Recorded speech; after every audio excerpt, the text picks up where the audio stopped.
আজকে আমরা পড়ব পারফেক্ট কম্পিটিটিভ মার্কেটে কি প্রফিট থাকতে পারে।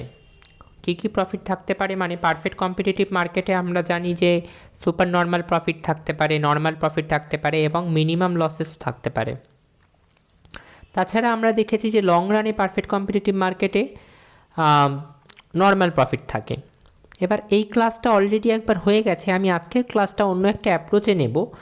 আগের ক্লাসে আমি তোমাদেরকে এই প্রফিটগুলো বুঝিয়েছি, ওটা দেখে তোমরা যদি করে আসো that is also fine, but আজকের ক্লাসটা করতে গেলে আগের ক্লাসটা একটু দেখে নিলে ভালো, কারণ আগের ক্লাসে আমি অনেক ডিটেলড এক্সপ্লেনেশন দিয়েছি কিভাবে প্রফিটগুলো অপারেট হয়। নাও so today our discussion will be profit under perfect competition in short run. Okay, so কি প্রফিট হতে পারে? একটা হচ্ছে সুপার নর্মাল প্রফিট এবং সুপার নর্মাল প্রফিট কখন হয়?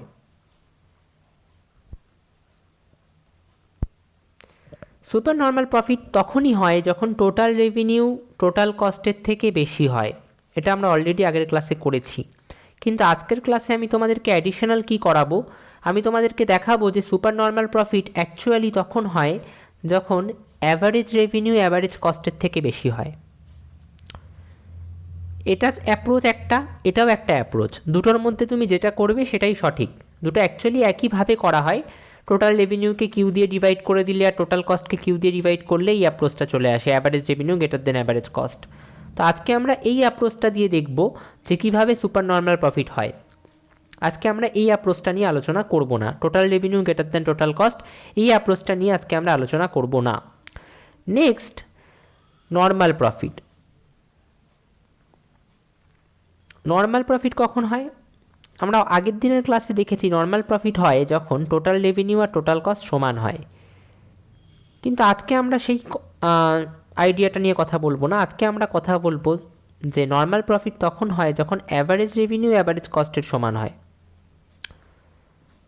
আর লাস্ট, মিনিমাম লস কখন হয়? মিনিমাম লস হয়, আমরা পড়েছি এটা, যে মিনিমাম লস হয় যখন টোটাল রেভিনিউয়ের থেকে টোটাল কস্ট কম হয় বা টোটাল কস্ট বেশি হয়, টোটাল রেভিনিউ কম হয়। আজকে আমরা দেখব যে মিনিমাম লস তখন হয় যখন অ্যাভারেজ রেভিনিউ অ্যাভারেজ কস্টের থেকে কম হয়। ওকে, এবার এই তিনটে বিষয়কে যদি গ্রাফিক্যালি রিপ্রেজেন্ট করতে হয় তাহলে তার জন্য আমরা আগে একটা গ্রাফ আঁকি। তিনটের তলাই আমি তিনটে করে গ্রাফ আঁকলাম, মানে একটা একটা করে গ্রাফ আঁকলাম।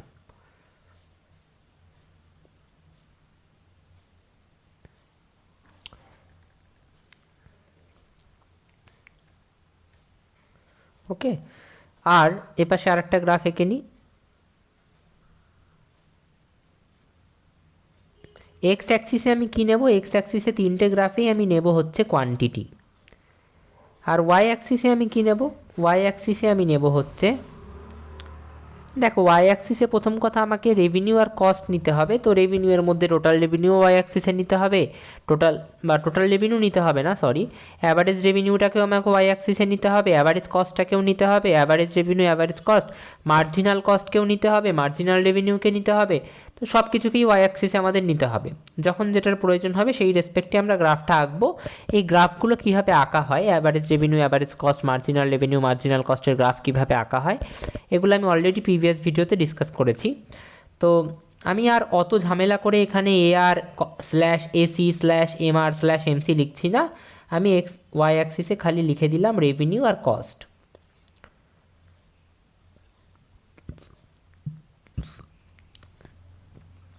এই রেভিনিউয়ের মধ্যে অ্যাভারেজ রেভিনিউ মার্জিনাল রেভিনিউ, কস্টের মধ্যে অ্যাভারেজ কস্ট মার্জিনাল কস্ট দুটোই রয়েছে। এবার ফার্স্টে আমাদের কাজ হবে অ্যাভারেজ রেভিনিউয়ের কার্ভটাকে আঁকা, এবং আমরা জানি অলরেডি আমরা আগের ক্লাসে করেছি যে পারফেক্ট কম্পিটিটিভ মার্কেটে যেটা অ্যাভারেজ রেভিনিউয়ের কার্ভ সেটাই হয়ে যায় কিসের কার্ভ? সেটাই হয়ে যায় হচ্ছে মার্জিনাল রেভিনিউয়ের কার্ভ, এবং সেটাই হয়ে যায় প্রাইস অর্থাৎ ডিম্যান্ড কার্ভ, এটা কেন হয় আমরা অলরেডি প্রিভিয়াস ক্লাসে পারফেক্ট কম্পিটিটিভ মার্কেট করানোর সময় বলেছি। তাহলে আমি তিনটে গ্রাফই অ্যাভারেজ রেভিনিউ বা মার্জিনাল রেভিনিউ বা প্রাইসের কার্ভটা এঁকে নিলাম। এবার আমার কাজ হচ্ছে ইকুইলিব্রিয়ামটা খুঁজে বের করা। ইকুইলিব্রিয়াম কিভাবে খোঁজে? তোমাকে এমসির কার্ভটা আঁকতে হবে, মার্জিনাল কস্টের কার্ভটা আঁকতে হবে। মার্জিনাল কস্টের কার্ভটা যে পয়েন্টে আমাদের মার্জিনাল রেভিনিউয়ের কার্ভটা অর্থাৎ এমআরের কার্ভকে ইন্টারসেক্ট করবে, সেই পয়েন্টটা হয়ে যাবে আমাদের ইকুইলিব্রিয়াম পয়েন্ট, যেটা এখানে হলো পয়েন্ট ই। প্রত্যেকটার জন্যই আমি কি করলাম? প্রত্যেকটার জন্যই আমি ইকুইলিব্রিয়াম পয়েন্টটা খুঁজে বের করলাম। এটার এমসিটা একটু বেঁকে গেল, এরকম বাঁকলে হবে না, যাই হোক। So this is my MC here and this is my MC here, right? তো প্রত্যেকটার জন্যই আমি একটাতে ই নাম দিলাম ইকুইলিব্রিয়াম পয়েন্টার, একটাতে আমি ইকুইলিব্রিয়াম পয়েন্টার নাম দেব হচ্ছে E1, চেঞ্জ দ্য কালার, একটাতে আমি নাম দেব E2। হলো, ওকে। এইবার তোমাদের খুব ইম্পর্ট্যান্ট একটা কাজ আছে। সেই ইম্পর্ট্যান্ট কাজটা কি? তোমাদেরকে যেটা করতে হবে এবার সেটা হচ্ছে যে এই ইকুইলিব্রিয়াম পয়েন্ট বরাবর একটা লাইন টেনে নিতে হবে। এটা আমি আগের দিনের ক্লাসে বলেছি।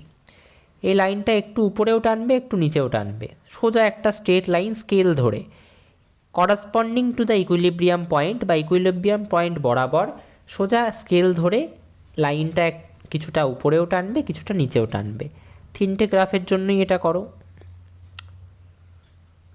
সোজা হবে, স্কেল ধরে করবে। ইকুইলিব্রিয়াম পয়েন্ট বরাবর একটা সোজা line parallel to Y axis, লাইনটা কিন্তু ওয়াই অ্যাক্সিসের প্যারালাল হবে, ওয়াই অ্যাক্সিসের সমান্তরাল হবে। হলো। নেক্সট কি করবে এবার? সেটা হচ্ছে যে, আচ্ছা let me just take this colour change. এবার আমাদের কাজ হচ্ছে যে ইকুইলিব্রিয়াম পয়েন্টটা তো আমরা পেয়ে গেছি। সবসময় মাথায় রাখবে এই যে লাইনটা আমি টানলাম, তিনটেতেই আমি একটা লাইন টেনেছি ইকুইলিব্রিয়াম পয়েন্ট বরাবর একটা সোজা লাইন। তোমার কাজ হচ্ছে ওই সোজা লাইনটা এআর কার্ভ বা অ্যাভারেজ রেভিনিউয়ের কার্ভকে কোথায় ইন্টারসেক্ট করছে। ওই সোজা লাইনটা অ্যাভারেজ রেভিনিউয়ের কার্ভ বা এআরের কার্ভকে কোথায় ইন্টারসেক্ট করছে। এবার তুমি বলবে যে ওই সোজা লাইনটা তো অ্যাভারেজ রেভিনিউয়ের কার্ভ বা এআরের কার্ভকে এই ই পয়েন্টেই ইন্টারসেক্ট করছে। একদমই তাই। এই সোজা লাইনটা এআরের কার্ভ বা অ্যাভারেজ রেভিনিউয়ের কার্ভকে এই ই পয়েন্টেই ইন্টারসেক্ট করছে এবং প্রত্যেকটাতেই করছে। ঠিক আছে, তাহলে আমার ক্ষেত্রে অ্যাভারেজ রেভিনিউ কত হবে? এই গ্রাফটার ক্ষেত্রে অ্যাভারেজ রেভিনিউ হবে হচ্ছে ই, আমি এই জায়গাটার নাম দিয়ে দিই এ, এটার নাম ও দিই, এই পয়েন্টটার নাম বি দিই। অ্যাভারেজ রেভিনিউয়ের ভ্যালু হবে বা অ্যাভারেজ রেভিনিউ হবে ই এ। যদি ওই সোজা লাইনটা এআর কার্ভকে, অ্যাভারেজ রেভিনিউয়ের কার্ভকে ই পয়েন্টে ইন্টারসেক্ট না করে অন্য কোনো পয়েন্টে ইন্টারসেক্ট করতো, তখন আমি সেই পয়েন্ট বরাবর বলতাম অ্যাভারেজ রেভিনিউয়ের ভ্যালু, রাইট? তো অ্যাভারেজ রেভিনিউয়ের ভ্যালু কী হবে সেটা কিভাবে নির্ভর করবে বা কিভাবে বেরোবে? ওই যে সোজা লাইনটা তুমি টেনে নিলে, ইকুইলিব্রিয়াম পয়েন্ট ধরে যে সোজা লাইনটা তুমি টেনে নিলে, সেই লাইনটা অ্যাভারেজ রেভিনিউয়ের কার্ভকে যে পয়েন্টে ইন্টারসেক্ট করবে, ইকুইলিব্রিয়াম পয়েন্ট ধরে যে লাইনটা তুমি টেনে নিলে সেই লাইনটা অ্যাভারেজ রেভিনিউয়ের কার্ভকে যে পয়েন্টে ইন্টারসেক্ট করবে, সেই পয়েন্ট থেকেই তোমাকে দেখেই বুঝতে হবে, সেই পয়েন্ট দেখেই তোমাকে বুঝতে হবে অ্যাভারেজ রেভিনিউ কতটা হলো। এখানে ব্যাপারটা খুব সহজে হয়ে গেল, কিন্তু মনোপলি মার্কেট করার সময় তোমরা দেখতে পাবে যে এই লাইনটা যে আমার টানা হচ্ছে না, ইকুইলিব্রিয়াম পয়েন্ট ধরে একটা যে সোজা লাইন টানা হচ্ছে, এই লাইনটা অ্যাভারেজ রেভিনিউয়ের কার্ভকে কিন্তু এখানে তো ইকুইলিব্রিয়াম পয়েন্টেই ইন্টারসেক্ট করেছে, কিন্তু মনোপলির ক্ষেত্রে কিন্তু সেই লাইনটা অ্যাভারেজ রেভিনিউয়ের কার্ভকে, এআর কার্ভকে ইকুইলিব্রিয়াম পয়েন্ট অর্থাৎ পয়েন্ট ইতে ইন্টারসেক্ট করবে না। তখন আমি সেই অনুযায়ী এআর বা অ্যাভারেজ রেভিনিউয়ের ভ্যালু বলবো।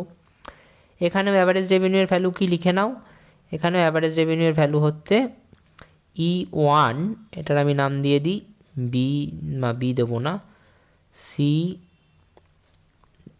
ডি এল, আর এটার নাম দিই কে এম এন, না এটা কোয়ান্টিটি, এই জায়গাটা এটাকে কিউ না, এটাকে ধরো আমি করে দিলাম এন।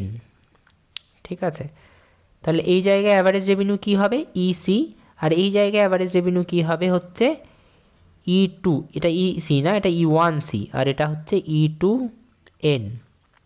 হলো।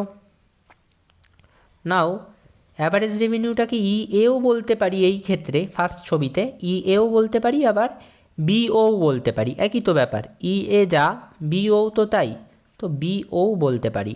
আবার এই ক্ষেত্রে অ্যাভারেজ রেভিনিউকে E1Cও বলতে পারি, আবার এলডিও বলতে পারি। আর এই ক্ষেত্রে অ্যাভারেজ রেভিনিউকে আমি E2Nও বলতে পারি, আবার এমকেও বলতে পারি। হলো, right? Now very important is here that we have to understand that what is our average revenue, that is BO here, LD here, MK here. Now এবার আমরা অ্যাভারেজ রেভিনিউ কতটা সেটা তো জানি। অ্যাভারেজ রেভিনিউ মানে একটা ইউনিট আউটপুট থেকে কতটা আয় হচ্ছে, কতটা রেভিনিউ জেনারেট হচ্ছে সেটা আমি জানি, কিন্তু একটা ইউনিট আউটপুট থেকে কতটা কস্টিং হচ্ছে, কতটা খরচ হচ্ছে, অ্যাভারেজ কস্ট, সেটা আমি জানি না। তো আমাদেরকে অ্যাভারেজ কস্টের কার্ভটা এঁকে নিতে হবে। অ্যাভারেজ কস্টের কার্ভটা আঁকার সময় মাথায় রাখবে যে অ্যাভারেজ কস্টের কার্ভটা কিন্তু সবসময়, অ্যাভারেজ কস্টের কার্ভ আঁকছো ভালো কথা, কিন্তু যে পয়েন্টে অ্যাভারেজ কস্টের কার্ভটা এমসিকে ইন্টারসেক্ট করবে সেই পয়েন্টটা যেন অ্যাভারেজ কস্ট কার্ভের মিনিমাম পয়েন্ট হয়। কি বললাম? যে পয়েন্টে অ্যাভারেজ কস্টের কার্ভটা এমসিকে ইন্টারসেক্ট করবে, যে পয়েন্টে, দেখো অ্যাভারেজ কস্টের কার্ভ কোনটা আঁকলাম, এইটা, রাইট? কোন পয়েন্টে এটা এমসিকে ইন্টারসেক্ট করলো? এই পয়েন্টটা, যে পয়েন্টের আমি নাম দিলাম এক্স, এই এক্স পয়েন্টে অ্যাভারেজ কস্টের কার্ভটা এমসিকে ইন্টারসেক্ট করলো, এবং এই এক্স পয়েন্টটাই কিন্তু অ্যাভারেজ কস্ট কার্ভের minimum point. Average cost curve এমসিকে বা মার্জিনাল কস্ট কার্ভকে যে পয়েন্টে ইন্টারসেক্ট করবে সেটা যেন অ্যাভারেজ কস্ট কার্ভের মিনিমাম হয়, এটা মাথায় রাখবে। তাহলে আমি অ্যাভারেজ কস্টের কার্ভটা এঁকে নিলাম, এই পয়েন্ট দিয়ে গেল। ওকে, নাও নর্মাল প্রফিটের ক্ষেত্রে অ্যাভারেজ কস্টের কার্ভটা কোথা দিয়ে আঁকবো? একদম ইকুইলিব্রিয়াম পয়েন্ট দিয়ে। এটা কেন হয় এগুলো আমি আগের ক্লাসে করিয়েছি, কিন্তু ভালো করে আগের ক্লাসটা করে তারপরে এই ক্লাসটা করো, in that case you will be benefited much more. আর এর ক্ষেত্রে অ্যাভারেজ কস্টের কার্ভটা উপর দিয়ে আঁকবো, মিনিমাম লসের ক্ষেত্রে অ্যাভারেজ কস্টের কার্ভটা উপর দিয়ে আঁকবো।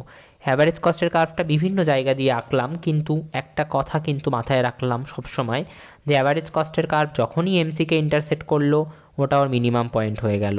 যেমন এই ক্ষেত্রেও লাস্টের কেসটাতেও দেখো অ্যাভারেজ কস্টের কার্ভটা এমসিকে ইন্টারসেক্ট করলো এই ওয়াই পয়েন্টে, আর এই ওয়াই পয়েন্টেই কিন্তু অ্যাভারেজ কস্ট কার্ভটা মিনিমাম, সব থেকে লোয়েস্ট, সব থেকে নিচে আছে। হলো, এবার আমি জানতে চাইছি যে অ্যাভারেজ কস্ট কতটা, অ্যাভারেজ কস্ট কতটা সেটা আমি জানতে চাইছি।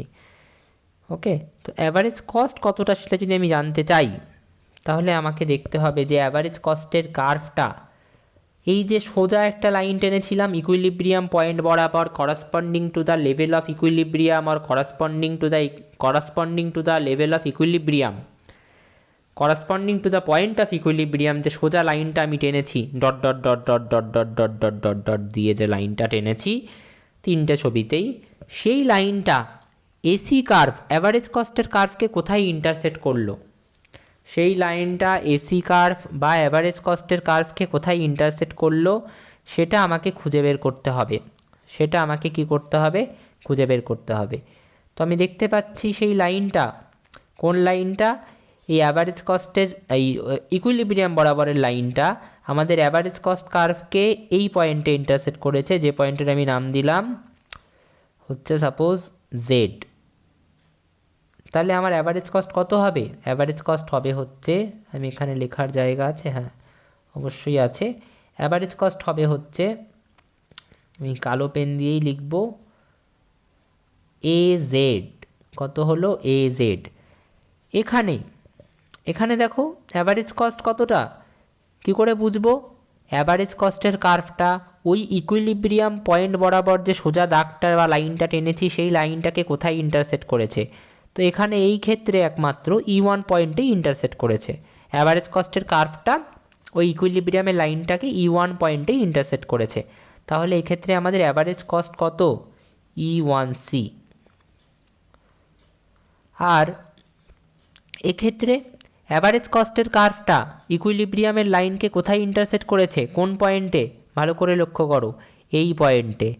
রাইট, অ্যাভারেজ কস্টের কার্ভটা সোজা ইকুইলিব্রিয়াম বরাবর যে লাইনটা টানা হয়েছে সেই লাইনকে এই পয়েন্টে ইন্টারসেক্ট করেছে। কি নাম এই পয়েন্টটার? এই পয়েন্টটার আমরা নাম দিয়ে দিই পি। তাহলে অ্যাভারেজ কস্ট কত হচ্ছে এখানে? Let me change the colour, PN হলো, কোনো প্রবলেম নেই। তাহলে আমরা এখানে এবার জানি অ্যাভারেজ রেভিনিউ কতটা, অ্যাভারেজ কস্ট কতটা। ওকে, এবার আমি এটার সাথে পুরোটা লিঙ্ক করে দেবো খুব সুন্দরভাবে। দেখো প্রথম কেসটাতে আসো। প্রথমে অ্যাভারেজ রেভিনিউ হচ্ছে ইএ। অ্যাভারেজ রেভিনিউ কত? অ্যাভারেজ রেভিনিউ হচ্ছে ইএ। আর অ্যাভারেজ কস্ট কত? অ্যাভারেজ কস্ট হচ্ছে জেড এ, এজেডও বলতে পারো বা জেড এ বলতে পারো, একই ব্যাপার। জেড এ কোনটা বড়? জেড এ বড় নাকি ইএ বড়? অবশ্যই ইএ বড়, জেড এ ছোট। ইএ মানে কি? ইএ মানে হচ্ছে অ্যাভারেজ রেভিনিউ। তার মানে অ্যাভারেজ রেভিনিউ বড়, অ্যাভারেজ কস্ট ছোট হলো। 2 নম্বর ছবিতে আসো। অ্যাভারেজ রেভিনিউ কত? E1C। অ্যাভারেজ কস্ট কত? সেটাও E1C। তার মানে এক্ষেত্রে কিন্তু অ্যাভারেজ রেভিনিউ আর অ্যাভারেজ কস্ট সমান। 3 নম্বর ছবিতে আসো। অ্যাভারেজ রেভিনিউ কত? MK। আর এম না, এন ওটা নাকি না, E2N, সরি E2N, E2N। আর অ্যাভারেজ কস্ট কত? পিএন। পিএনটা অবশ্যই বড়, আর E2Kটা অবশ্যই ছোট। E2K না, E2Nটা অবশ্যই ছোট। তাহলে আমি লিখতে পারি অবশ্যই যে পিএনটা কি আমার? পিএনটা কিন্তু আমার অ্যাভারেজ কস্ট, আর E2Nটা কি? Average revenue. তার মানে আমি লিখতে পারি যে অ্যাভারেজ রেভিনিউ ছোট, অ্যাভারেজ কস্ট বড়। রাইট, এভাবেও লেখা যায়, এই লাইনটাও লেখা যায়, এই লাইনটাও লেখা যায়, একই ব্যাপার। তাহলে প্রথম কেসে অ্যাভারেজ রেভিনিউ বড় হলো, অ্যাভারেজ কস্ট ছোট হলো। পরের কেসে দুটোই সমান হলো। 3 নম্বর কেস মানে মিনিমাম লসের কেসে অ্যাভারেজ রেভিনিউ ছোট হলো, অ্যাভারেজ কস্ট বড় হলো। এবার এই কেসটা থেকে কিভাবে সুপার নর্মাল প্রফিট বেরোয়, কতটা সুপার নর্মাল প্রফিট হয়, সেটা আমি অলরেডি আগের ক্লাসে করিয়েছি। এই কেসটা থেকে কিভাবে নর্মাল প্রফিট হয়, কতটা নর্মাল প্রফিট বেরোয়, সেটাও আমি আগের ক্লাসে করিয়েছি। এবং এই কেসটা থেকে কিভাবে মিনিমাম লসেস বেরোয়, কতটা লস হয়, সেটাও আমি আগের ক্লাসে করিয়েছি। এই ক্লাসে আমি কি করিয়ে দিলাম তোমাদেরকে, যে অ্যাভারেজ রেভিনিউ আর অ্যাভারেজ কস্ট দেখে তোমরা কিভাবে বুঝবে যে সুপার নর্মাল প্রফিট হয়েছে নাকি নর্মাল প্রফিট হয়েছে নাকি মিনিমাম লস হয়েছে। যদি অ্যাভারেজ রেভিনিউ অ্যাভারেজ কস্টের থেকে বড় হয় তাহলে কি বলবো? Super normal profit.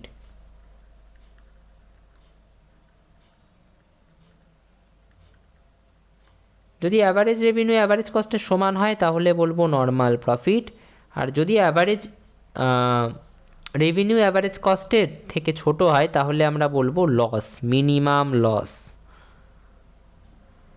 এবার তোমাদের মনে হতেই পারে যেটা কিভাবে হলো। দেখো, তোমাদের মনে হতেই পারে যে আগের দিনই বলা হলো সুপার নর্মাল প্রফিট মানে total revenue is greater than total cost, কিন্তু এখানে আবার বলছে সুপার নর্মাল প্রফিট মানে হচ্ছে average revenue greater than average cost. তো দেখো এই লাইনটা থেকে আমি এই লাইনে কিভাবে যেতে পারি। তো আমি কিচ্ছু করব না, তার জন্য আমি যেটা করব সেটা হচ্ছে আমি কিউ দিয়ে গুণ করে দেবো। কিউ দিয়ে গুণ করে দেবো, এই ইকুয়েশানটাকে কিউ দিয়ে গুণ করে দেবো। তাহলে অ্যাভারেজ রেভিনিউয়ের সাথে যদি কিউ গুণ করে দিই কী হয়ে যাবে? Total revenue. আর অ্যাভারেজ কস্টের সাথে যদি কিউ গুণ করে দিই কী হয়ে যাবে? Total cost.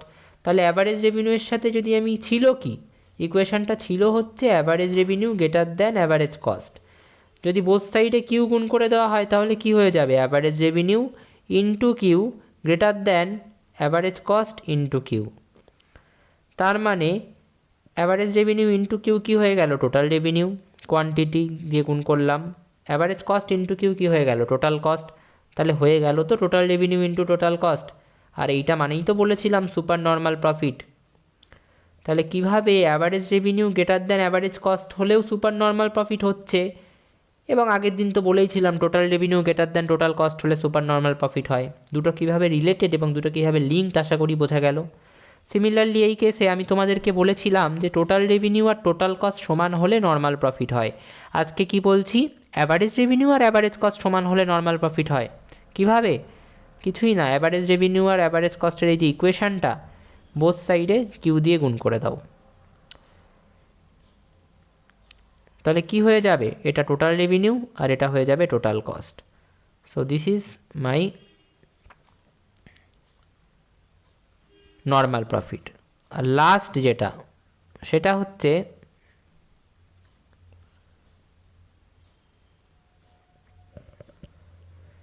আগের দিন কি বললাম, মিনিমাম লস কখন হয়, যখন total revenue less than total cost হয়। আজকে কি বলছি, মিনিমাম লসেস হবে হচ্ছে যখন average revenue less than average cost হবে, রাইট? তো এই একই তো কথা, অ্যাভারেজ রেভিনিউকে যদি কিউ দিয়ে গুণ করে দিই আর অ্যাভারেজ কস্টকে যদি কিউ দিয়ে গুণ করে দিই, তো আলটিমেটলি আমি total revenue less than total কস্টই পেয়ে যাব। তো আমি আগের দিন যেটা বলেছিলাম আজকে তাই বলছি, খালি একটা কিউ মাল্টিপ্লাই করে দিয়ে দেখাচ্ছি। এবং আগের দিনের ক্লাসে কিন্তু আমি ইন ডিটেল তোমাদেরকে দেখিয়েছি, প্লেলিস্ট থেকে জাস্ট একটা ভিডিও আগের পারফেক্ট কম্পিটিশন পার্ট 2 এর ভিডিওটা তোমরা একটু দেখবে, যে আগের দিনের ইন ডিটেল দেখানো হয়েছে যে কীভাবে প্রথম কেসটা থেকে সুপার নর্মাল প্রফিট বেরোয়, কতটা এরিয়া সুপার নর্মাল প্রফিট হয় সেটাও দেখিয়েছি, কতটা এরিয়া নর্মাল প্রফিট হয় সেটাও দেখিয়েছি, আর কতটা এরিয়া মিনিমাম লসেস হয় সেটাও দেখিয়েছি। আজকে আমি আরেকবার একটুখানি তাহলে বলে দিই, এতটা যখন হলো, এই যে জেড পয়েন্টটা, জেড পয়েন্ট বরাবর, বা জেড পয়েন্টের কথা প্রথমে ভুলে যাও, এই যে লাইনটা, এই যে লাইনটা, এই লাইনটা ইকুইলিব্রিয়াম বরাবর যে লাইনটা গেল, সেই লাইনটা আমাদের অ্যাভারেজ রেভিনিউকে যে পয়েন্টে ইন্টারসেক্ট করলো, রাইট? তার ফলে যে রেক্ট্যাঙ্গেলটা তৈরি হলো ও বি এ ই, এই রেক্ট্যাঙ্গেলটা হচ্ছে আমাদের কি হয়, এই রেক্ট্যাঙ্গেলটা আমাদের হয় হচ্ছে টোটাল রেভিনিউ। ওকে, আর টোটাল কস্ট কি হয়, এই জেড পয়েন্ট বরাবর যদি আমি একটা ওয়াই অ্যাক্সিসে দাগ টেনে নিই, তার ফলে যে এরিয়াটা তৈরি হবে রেক্ট্যাঙ্গেলের, সেটা হয় টোটাল কস্ট। তারপরে total revenue minus total cost করলে সুপার নর্মাল প্রফিটের অ্যামাউন্ট আমরা পেয়ে যাই। এগুলো ডিটেললি হয়েছে, আমি এখন ওই রেক্ট্যাঙ্গেল টেনে টেনে শেড করে দেখাচ্ছি না, আগের ক্লাসে এটা ডিটেল দেখানো হয়েছে, আগের ক্লাস থেকে দেখে নেবে। তাহলে তোমাদেরকে যদি সুপার নর্মাল প্রফিট বলতে হয়, চেষ্টা করবে দুটো অ্যাপ্রোচ দিয়েই বলার। Total revenue greater than total cost হলেও সুপার নর্মাল প্রফিট হচ্ছে, সেটা আগের ভিডিওর রেফারেন্সের রেসপেক্টে তোমরা ভালোভাবে লিখবে। সাথে কিন্তু এই কন্ডিশনটাও দিতে ভুলো না, এই যে average revenue greater than average cost হলে সুপার নর্মাল প্রফিট হচ্ছে, average revenue equals to average cost হলে নর্মাল প্রফিট হচ্ছে, আর average revenue less than average cost হলে মিনিমাম লস হচ্ছে, এই কন্ডিশনটাও দিতে কিন্তু ভুলো না। Okay, so this is the case that we are dealing today. Now in the next class we are going to deal with the break even point and the concept of shutdown point.